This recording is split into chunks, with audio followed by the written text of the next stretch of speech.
ఓం శ్రీ మాత్రే నమః.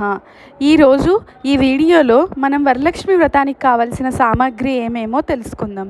దానికోసం video skip చేయకుండా చివరి వరకు చూడండి. అలాగే మీకు ఈ వీడియో నచ్చినట్టయితే దయచేసి నా ఛానల్ని సబ్స్క్రైబ్ చేసుకోండి.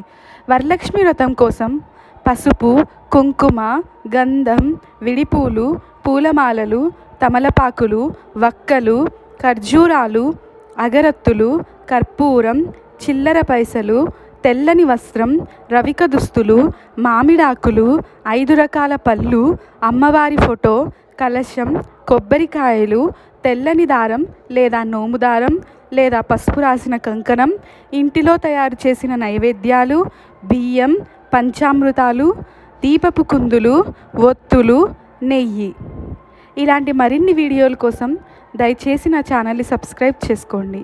ఓం శ్రీ మాత్రే నమః. నెక్స్ట్ వీడియోలో వరలక్ష్మి వ్రత విధానాన్ని మీకు తెలియజేస్తాను.